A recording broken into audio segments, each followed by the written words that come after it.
আকাশবাণী খবর পড়ছি দেবব্রত মণ্ডল। প্রথমে বিশেষ বিশেষ খবর। সৌদি আরবের যুবরাজ এবং প্রধানমন্ত্রী প্রিন্স মোহাম্মদ বিন সালমানের আমন্ত্রণে প্রধানমন্ত্রী নরেন্দ্র মোদী মঙ্গলবার দুদিনের সৌদি আরব সফরে যাবেন। ইসলামিক দেশগুলি সংগঠন ওআইসি প্ল্যাটফর্মের অপব্যবহারের জন্য ভারত পাকিস্তানের কড়া নিন্দা করেছে। অর্থমন্ত্রী নির্মলা সীতারামন আজ মার্কিন যুক্তরাষ্ট্র ও পেরু সফরে রওনা হচ্ছেন। সুপ্রিম কোর্ট ও প্রধান বিচারপতি সম্পর্কে দলের সাংসদ নিশিকান্ত দুবে ও দীনেশ শর্মার বিতর্কিত মন্তব্য একান্তই তাদের ব্যক্তিগত। দল এই ধরনের বক্তব্য সমর্থন করে না বলে জানিয়েছেন বিজেপি সভাপতি জেপি নাড্ডা। ইরানের পরমাণু কর্মসূচি নিয়ে মার্কিন যুক্তরাষ্ট্র ও ইরানের মধ্যে দ্বিতীয় দফার আলোচনা শেষ হয়েছে। জয়পুরে গতকাল আইপিএল ক্রিকেট ম্যাচে লখনৌ সুপার জায়ান্টস 2 রানে রাজস্থান রয়্যালসকে হারিয়ে দিয়েছে। আসছি বিস্তারিত খবরে। সৌদি আরবের যুবরাজ এবং প্রধানমন্ত্রী প্রিন্স মোহাম্মদ বিন সালমানের আমন্ত্রণে প্রধানমন্ত্রী নরেন্দ্র মোদী মঙ্গলবার দুদিনের সৌদি আরব সফরে যাবেন। 2016 এবং 2019 সালের পর এটি হবে প্রধানমন্ত্রীর তৃতীয় সফর। 2023 সালের সেপ্টেম্বরে G20 শীর্ষ সম্মেলনে যোগদান এবং ভারত সৌদি আরব কৌশলগত অংশীদারিত্ব পরিষদের প্রথম বৈঠকে সহসভাপতিত্ব করার জন্য যুবরাজ সালমানের নতুন দিল্লি সফরের পর এই সফর গুরুত্বপূর্ণ। গত সন্ধ্যায় নতুন দিল্লিতে বিদেশ সচিব বিক্রম মিস্ত্রি বলেন, ভারতের কৌশলগত অংশীদার হিসেবে সৌদি আরবের স্পষ্ট তাৎপর্যের কারণে এই সফর গুরুত্বপূর্ণ। সৌদি আরবে রয়েছে একটি বিশাল ভারতীয় প্রবাসী সম্প্রদায়ের উপস্থিতি। সম্ভবত বিশ্বের যে কোনো জায়গায় এটি দ্বিতীয় বৃহত্তম প্রবাসী সম্প্রদায়। প্রধানমন্ত্রী এবং যুবরাজ একে অপরের প্রতি উষ্ণতা এবং শ্রদ্ধার সাথে অত্যন্ত ঘনিষ্ঠ ব্যক্তিগত সম্পর্ক ভাগ করে নেন এবং শীর্ষ পর্যায় থেকেই দ্বিপাক্ষিক সম্পর্ক নিবিড় হয়েছে। Visit is important on account of the Saudi Arabia as a strategic partner for India. This relationship has for India's energy security. Saudi Arabia hosts a very large Indian expatriate community. Saudi Arabia is a leading voice in the Islamic world and is increasingly playing an important role in regional developments. Islamic দেশগুলি সংগঠন OIC প্ল্যাটফর্মের অপব্যবহারের জন্য ভারত পাকিস্তানের কড়া নিন্দা করেছে। গত সন্ধ্যায় নতুন দিল্লিতে বিদেশ সচিব বিক্রম মিস্ত্রি বলেন, এটি ইসলামাবাদের দীর্ঘদিনের অভ্যাস। নতুন দিল্লি নিয়মিতভাবে এর বিরুদ্ধে কথা বলেছে এবং ওআইসিতে বন্ধু দেশগুলি ও অংশীদারদের কাছে বিষয়টি উত্থাপন করেছে। তিনি বলেন, ওআইসিতে পাকিস্তান যে কুৎসা রটনা করে সে সম্পর্কে ভারতের একটি নির্দিষ্ট দৃষ্টিভঙ্গি রয়েছে, যা অন্যান্য সদস্য রাষ্ট্রের সহকর্মী এবং বন্ধুদের সাথে ভাগ করা হয়েছে। রাশিয়া ইউক্রেন যুদ্ধ সম্পর্কে বিদেশ সচিব বলেন যে এটি আলোচনার একটি গুরুত্বপূর্ণ ক্ষেত্র হতে চলেছে। প্রধানমন্ত্রী সমস্যা সমাধানের জন্য আলাপ আলোচনার প্রয়োজনীয়তার বিষয়ে ভারতের অবস্থান স্পষ্ট করেছেন। আলোচনার টেবিলে বসে সমাধান খুঁজে বের করতে উৎসাহিত করেছেন। অর্থমন্ত্রী নির্মলা সীতারামন আজ মার্কিন যুক্তরাষ্ট্র ও পেরু সফরে রওনা হচ্ছেন। মার্কিন যুক্তরাষ্ট্রের সান ফ্রান্সিসকোতে তিনি স্ট্যানফোর্ড বিশ্ববিদ্যালয়ের হুভার ইনস্টিটিউশনে বক্তব্য রাখবেন এবং শীর্ষস্থানীয় তথ্য প্রযুক্তি সংস্থাগুলির কার্যনির্বাহী আধিকারিকদের সঙ্গে বৈঠক করবেন। প্রবাসী ভারতীয়দের একটি অনুষ্ঠানেও তার যোগ দেওয়ার কথা রয়েছে।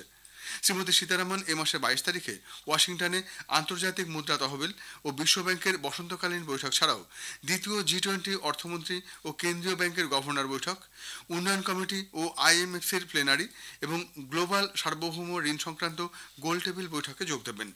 26 এপ্রিল থেকে পেরুতে তার প্রথম সফরের সময় সীতারামন অর্থমন্ত্রকের আধিকারিক এবং শিল্পপতিদের নিয়ে গঠিত একটি ভারতীয় প্রতিনিধি দলের নেতৃত্ব দেবেন।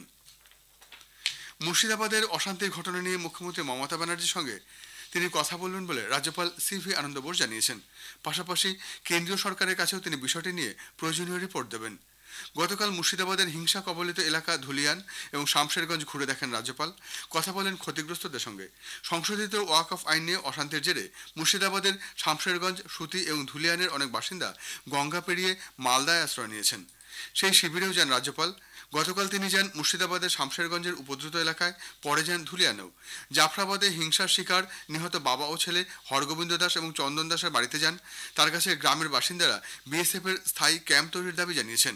কলকাতা ফেরার আগে সাংবাদিকদের রাজ্যপাল বলেন, পরিস্থিতি অত্যন্ত উদ্বেগজনক।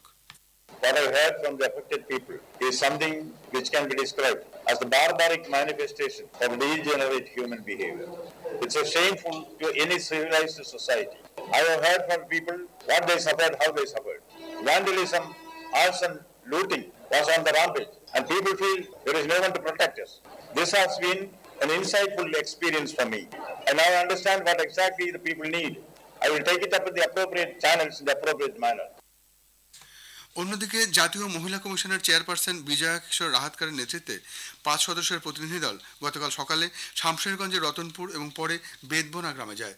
জাতীয় মানবাধিকার কমিশনের সদস্যরাও গতকাল মুর্শিদাবাদের হিংসা কবলিত এলাকা ঘুরে দেখেন। প্রধানমন্ত্রী নরেন্দ্র মোদী আগামী 27 এপ্রিল রবিবার আকাশবাণীতে মন কি বাত অনুষ্ঠানে তার চিন্তাভাবনা সকলের সঙ্গে ভাগ করে নেবেন। এটি হবে মন কি বাতের 121তম পর্ব। আকাশবাণী ও দূরদর্শন সবকটি প্রচার তরঙ্গে এবং www.newsonair.com ওয়েবসাইট ও মোবাইল অ্যাপেও বেলা 11টা থেকে মন কি বাত শোনা যাবে। এআইআর, ডিডি নিউজ, প্রধানমন্ত্রী কার্যালয় এবং তথ্য সম্প্রচার মন্ত্রকের ইউটিউব চ্যানেলেও তা শোনা যাবে। হিন্দি ভাষায় সম্প্রচারের ঠিক পরেই আঞ্চলিক ভাষায় মন কি বাত সম্প্রচারিত হবে। রাত 8টায় আঞ্চলিক ভাষায় তর্জমা পুনঃ সম্প্রচারিত হবে। খবর শুনছেন আকাশবাণী থেকে। আমাদের সংবাদ শোনা যাবে ইউটিউব চ্যানেল আকাশবাণী সংবাদ বাংলা, ফেসবুক ও ইনস্টাগ্রাম আকাশবাণী সংবাদ কলকাতা এবং এক্স হ্যান্ডেল এআই নিউজ কলকাতাতে।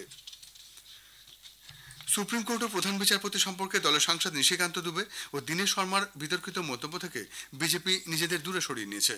এই দুই সাংসদকে এই ধরনের মন্তব্য করা থেকে বিরত থাকতে বলা হয়েছে। একটি সোশ্যাল মিডিয়া পোস্টে দলের সভাপতি জেপি নাড্ডা বলেছেন যে বিচার বিভাগ এবং দেশের প্রধান বিচারপতি সম্পর্কে বিজেপি সাংসদ নিশিকান্ত দুবে এবং দীনেশ শর্মা যে মন্তব্য করেছেন তার সাথে ভারতীয় জনতা পার্টির কোনো সম্পর্ক নেই। তিনি বলেন এগুলো তাদের ব্যক্তিগত বক্তব্য, বিজেপি এই ধরনের বক্তব্য সমর্থন করে না। তিনি আরও বলেন ভারতীয় জনতা পার্টি সর্বদা বিচার বিভাগকে সম্মান করে এবং সানন্দে এর আদেশ ও পরামর্শ গ্রহণ করেছে। দল বিশ্বাস করে যে দেশের সমস্ত আদালত গণতন্ত্রের অবিচ্ছেদ্য অঙ্গ এবং সংবিধান রক্ষার একটি শক্তিশালী স্তম্ভ। তথ্য সম্প্রচার মন্ত্রী অশ্বিনী বৈষ্ণব বলেছেন কন্টেন্ট ক্রিয়েটর এবং তাদের সঙ্গে যুক্ত অর্থনীতির জগতে মৌলিক পরিবর্তন ঘটেছে। প্রথম বিশ্ব অডিও ভিজুয়াল এবং বিনোদন সম্মেলন ওয়েবসের প্রাক্কালে গতকাল নতুন দিল্লিতে সাংবাদিকদের সঙ্গে কথাবার্তায় শ্রী বৈষ্ণব বলেন প্রযুক্তির অগ্রগতির সঙ্গে সঙ্গে পুরনো মডেল নতুন মডেলকে স্থান করে দিচ্ছে, যা নতুন সুযোগ সৃষ্টির পাশাপাশি নতুন চ্যালেঞ্জ নিয়ে আসছে। তিনি বলেন ওয়েবস মিডিয়া এবং বিনোদন ক্ষেত্রের একটি আন্তর্জাতিক মঞ্চ হিসেবে নিজেকে তুলে ধরতে চাইছে। ভারতের সৃজনশীল অর্থনীতি ইতিমধ্যেই অনেকটা এগিয়েছে বলে তিনি উল্লেখ করেন। 10 वर्षों में इलेक्ट्रॉनिक्स मैन्युफैक्चरिंग 5 टाइम्स बढ़ी है और इलेक्ट्रॉनिक्स के एक्सपोर्ट 6 टाइम्स बढ़े। करीब 25 लाख लोग रोजगार में हैं इलेक्ट्रॉनिक्स सेक्टर में। Over a period of time electronics की डिजाइन कैपेबिलिटीज में कई तरह के कॉम्प्लेक्स प्रोडक्ट, टेलीकॉम के network equipment, AI cameras, automobile electronics से रिलेटेड प्रोडक्ट, मेडिकल इलेक्ट्रॉनिक्स से रिलेटेड प्रोडक्ट्स, पावर इलेक्ट्रॉनिक्स के products, signalling and security systems के प्रोडक्ट, इन सब का डिजाइन मैन्युफैक्चर भारत में होने लगा है। তথ্য সম্প্রচার সচিব সঞ্জয় জাজু মিডিয়া জগতের ভবিষ্যৎ আকার নির্ধারণে সম্মিলিত প্রয়াসের গুরুত্ব তুলে ধরেন। মার্কিন উপরাষ্ট্রপতি জেডি ভান্স 4 দিনের সরকারি সফরে ভারতে আসছেন। বিদেশ মন্ত্রক এক বিবৃতিতে জানিয়েছে এটাই হবে ভান্সের প্রথম ভারত সফর। সফরকালে আগামীকাল তিনি প্রধানমন্ত্রী নরেন্দ্র মোদীর সঙ্গে সাক্ষাৎ করবেন। উপরাষ্ট্রপতি এবং তার প্রতিনিধি দলের দিল্লিতে অন্যান্য কর্মসূচি থাকবে এবং জয়পুর ও আগ্রাও সফর করার কথা রয়েছে।